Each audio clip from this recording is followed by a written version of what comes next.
한국 대중음악사에서 비트박스 앨범을 처음으로 제가 발표를 했어요. 마지막 상승세였던 게 30살이었거든요. 그때 느꼈어요. 아, 이것도 다시 떨어지겠구나. 내 인생의 다음 챕터를 한번 준비를 해보자. 바버샵을 진짜 좋아했어요. 국가고시를 따고 바버가 되었죠. 음악을 했을 때는 브랜딩을 못한다고 욕을 먹었는데 이쪽으로 오니까 내가 괴물이구나. 최고 매출을 달성했던 어느 이유 중에 하나는 바버가 돈을 못 번다는 인식을 없애버려야겠다. 네, 간단한 자기소개 한 번만 부탁드립니다. 반갑습니다. 저는 오클리먼 33 바버샵의 교육 강사이자 또 바버 크리에이터로 활동하고 있고 자칭 타칭 현재 한국에서 가장 핫한 바버 투탁 피셔라고 합니다. 우선 저희가 시작하기 전에 선물 하나를 준비해서 네네. 좀 드리고 시작을 해볼게요. 듀얼 펌제입니다. 좋아요. 저 아이롱 펌을 제일 좋아하거든요. 이거 그럼 오늘 마이크로 이렇게 들고 해도 되나요?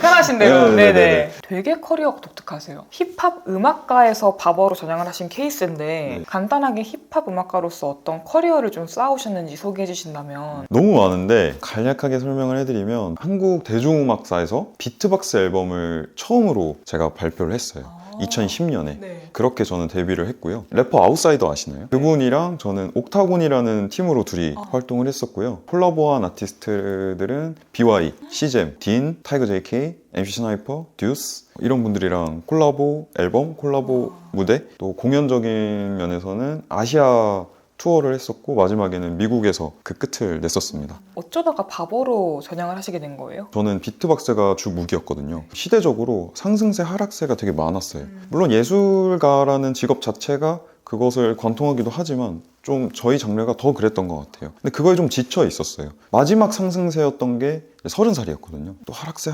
하다가 딱 상승됐을 때 그때 느꼈어요. 아, 이것도 다시 떨어지겠구나. 이제 다음 스타가 분명히 나올 거다. 모았던 돈으로 내 인생의 다음 챕터를 한번 준비를 해보자. 바버샵을 진짜 좋아했어요. 전 1세대 바버샵부터 다녔거든요.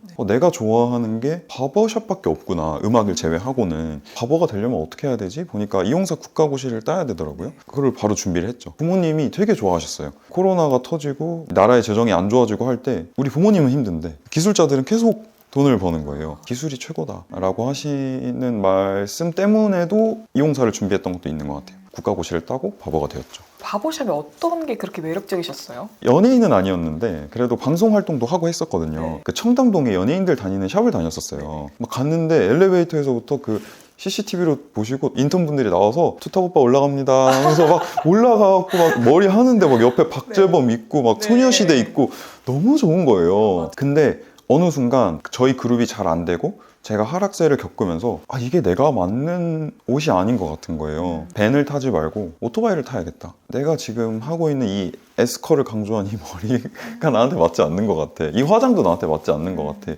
화장도 하지 않고 짧은 머리를 해야겠다. 제 친구들 중에 멋있는 친구들이 있었어요. 너희는 어디에서 머리를 해? 했더니 바버샵이라는 거예요. 그래서 바버샵에 찾아갔죠. 예약을 안 하면 안 된대요. 그리고 막 손님들이 거기서 말보로 막 담배를 막 피고 있어요. 그 안에서. 물론 지금은 금지가 돼서 못 피지만 여기 미용실이 되게 멋있네요. 그랬더니 그 원장님이 여기 미용실 아니에요. 이발소예요. 이러는 거예요. 나 여기 꼭 와야겠다 하고 예약을 하고 가서 거기에 매료됐죠. 그때부터는 바버샵에서 머리를 하시기 시작했나요? 무조건 바버샵에서. 막상 바버라는 직업을 선택하시고 진입하셔서는 좀 어떠셨어요? 내가 비트박스로 최고가 되어봤으니까 뭘 해도 결국엔 내가 이긴다. 이용사 국가고시 그 반에 들어갔는데 제일 못하는 거예요. 저 비트박스 처음 시작했을 때 제일 못했거든요. 근데 다들 그러거든요. 너는 뭘 해도 재능이 있구나. 말 같지도 않은 소리야. 저는 재능이 없어요. 그 재능이 없어도 결국에 마지막에 옆에 재능 있던 애들을 다 이겼던 기억이 나요. 기죽지 않았어요. 난 어차피 최고가 될 거니까. 이용사 국가고시도 한 2등으로 붙었나? 그렇게 붙고 나서도 데뷔도 제일 늦었어요. 실무를 준비하는데 너무 어려운 거예요. 데뷔도 제일 늦게 했고 돈도 제일 늦게 벌었어요. 근데 하지만 그때 알았죠. 니네 나중에 다 합쳐도 날 못 이긴다. 그 마음으로 힘들었지만 그냥 꿋꿋하게 계속했죠. 본인만의 영역을 어떻게 구축해 오셨는지 바버 씬에서. 처음에는 유명한 바보가 되어야겠다라고 생각했어요. 음악을 일단은 좀 빼두고 처음에 머리로만 승부를 해보자 해서 특이한 머리를 해야겠더라고요. 동남아의 바보들이 올리는 그 작업물들을 계속 보고 똑같이 따라했어요. 생각보다 반응이 없는 거예요. 머리를 쓰면 안 되겠다. 그냥 열심히 했어요. 강남에서 가장 일찍 출근하고 가장 늦게 퇴근하는 바보였거든요, 제가. 주 7일은 당연히 했었고 또 빈 시간에는 계속 릴스를 찍었거든요. 한 1년 반 만에 그게 터졌어요. 그때 느꼈어요. 내가 음악을 했을 때는 나는 브랜딩을 못한다고 욕을 먹었는데 이쪽으로 오니까 내가 괴물이구나. 이거를 좀 더 적극적으로 활용을 해야겠다. 이미 경력이 좀 쌓였을 때지만 제가 릴스를 하는 것에 바버들이 굉장히 싫어했어요. 하지만 저는 믿었어요. 이런 세상이 올 것이다. 미용에도 이미 릴스와 브랜딩을 활용한 성공한 미용사들이 많잖아요. 그러면 내가 지금 욕을 먹더라도 요거를 활용하면은 언젠가는 날 알아주고 나와 같은 길을 걷는 사람들이 많이 탄생할 거다. 투탕님의 콘텐츠가 되게 자극적이기도 하고 맞아요.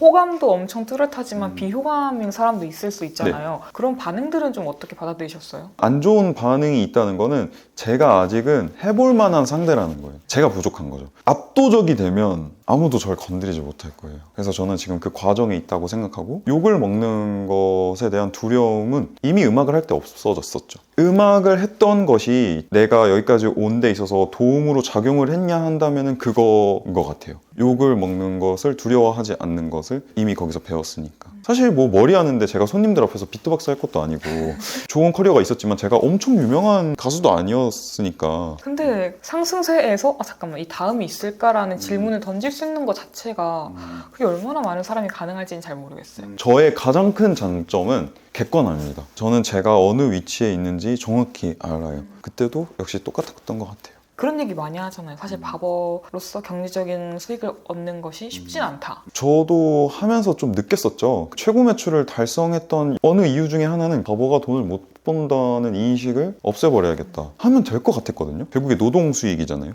근데 그거를 뚫어버리려면은 온라인에서도 판매가 이루어져야 되고 거기서도 매출로 전환이 돼야 된다고 생각을 했거든요. 저희 샵에서 판매하고 있는 전판이 제 인스타그램 계정을 통해서 판매가 됐죠. 기술적으로는 어떤 시그니처를 가져가시는지도 궁금합니다. 페이드 컷을 활용해서 짧은 머리를 하고 오버존은 아이롱 펌으로 컬감을 만드는 그런 것들을 하고 있습니다. 제가 강남에 한 2년 반 정도 있었는데요. 제 옆에 체어 동료들도 그렇고 그 옆에 샵들도 다 남자 긴 머리를 잘랐어요. 긴 머리가 펌으로의 연결이 좋으니까 업셀링과 매출에 용이하겠죠. 제가 밖에 나가보면 그러면 짧은 머리가 최소 반인데 왜 다 긴 머리를, 그럼 내가 짧은 머리를 하면 되지 않을까? 그래서 손님이 제일 많았어요. 문제는 그거였죠. 나보다 앞서간 디자이너들의 생각대로 업셀링이 용이하지가 않은 거죠. 이거를 어떻게 올려야 될까라고 생각했는데 바버들이 굉장히 열광하는 드라마가 있어요. 영국의 느와르 드라마인 피키 블라인더스가 있거든요. 킬리안 머피가 언더컷은 해놓고 위에는 그 서양인 특유의 자연스러운 컬감이 있거든요. 거기서 영감을 얻은 거죠. 그래서 그 쉘비 펌이라고 이름을 붙였는데 먹혔죠. 최근에 시그니처 된 거, 야쿠자 펌.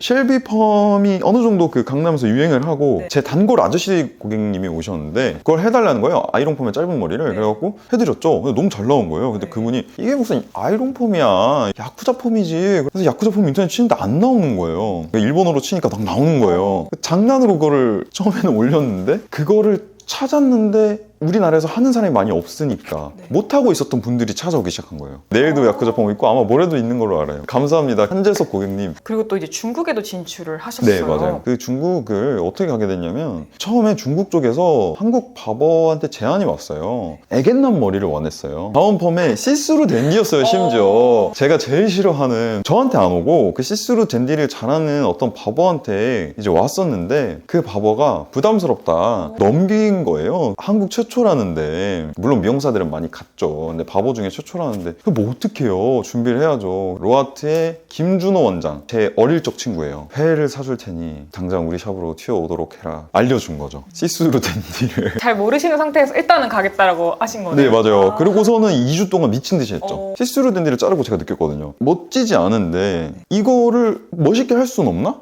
했더니 그 친구가 뭐라 했냐면 이거는 멋지지 않고 싶어 하는 사람들이 하는 거야. K-팝 문화와 드라마 문화를 보고 이걸 하는 거지. 너가 생각하는 그런 사이드 파트나 슬릭백 같이 해서 이걸 표현하려고 하면 그 사람들은 마음에 들지 않을 거야. 진짜 성향 차이인 것 같아요. 맞아요. 그죠? 그러고서 그걸 준비해서 가는데 잘 됐죠. 제가 너무 떨려가지고 이 큰 무대에 서기 전에 작은 무대를 하나 줘라. 무료로. 아직도 생각나요. 오버컴을 하는데 손이 진짜 진짜 이렇게 떨렸어요. 근데 다행히 그 무대를 섰기 때문에 큰 무대 가서 안 떨었어요. 그때 진짜 너무 많이 배웠죠. 그 2화에서는 투탕님의 좀 가치관에 대해서 깊게 나눠보는 시간을 가지면 좋을 것 같습니다. 좋습니다.